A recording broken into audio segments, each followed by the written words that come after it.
In the year AD 37, a child was born in the bustling, ancient city of Jerusalem. This boy was Yosef ben Mattityahu, born into an elite family at the heart of Judea, a Roman province.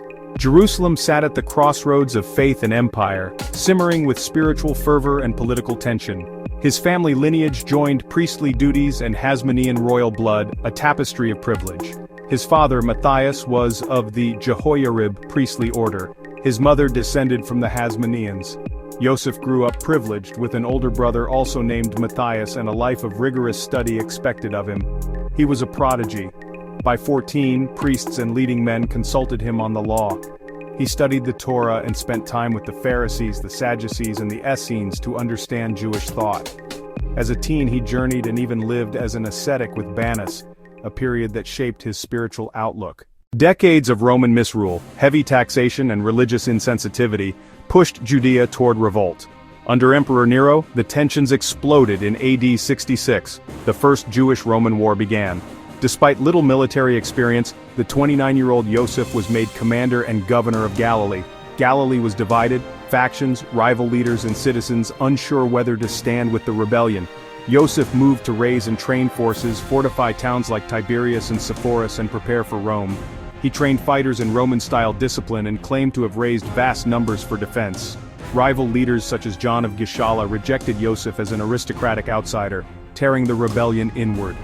His governorship was crisis management, balancing revolutionary fervor with bleak odds. In AD 67, Vespasian arrived with 3 legions, an overwhelming force that began the campaign across Galilee. The siege of Jodfat became the crucible where Yosef ben Mattityahu's fate was decided. For 47 days they resisted relentless Roman assaults with courage and exhaustion. The Romans built ramps and siege works, slowly choking the town and breaching its walls. When the walls fell, a horrific massacre followed.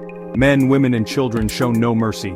Joseph survived. He and 40 companions fled and hid in a deep cave. Conditions in the cave were dire. Romans scoured the ruins and soon discovered them.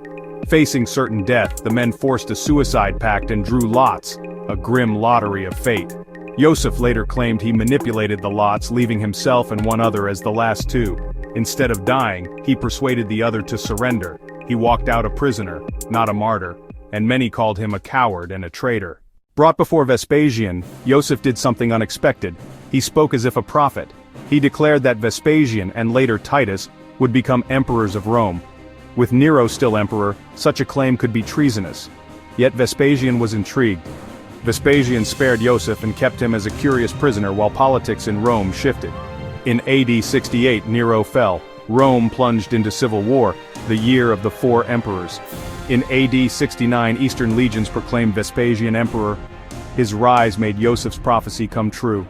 Vespasian remembered the prophecy and ordered Joseph freed. A life transformed overnight.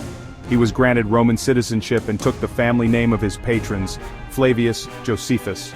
Josephus then accompanied Titus to the siege of Jerusalem in AD 70, serving as translator and negotiator, a witness to the destruction of his own city.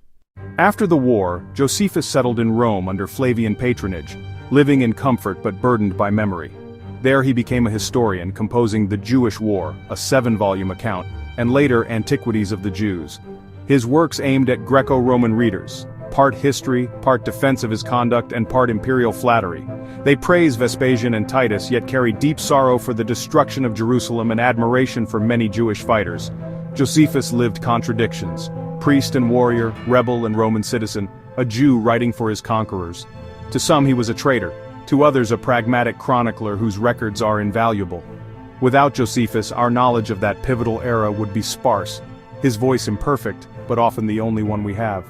He remains controversial, yet essential, a man caught between 2 worlds, whose life and writings continue to shape how we remember the past.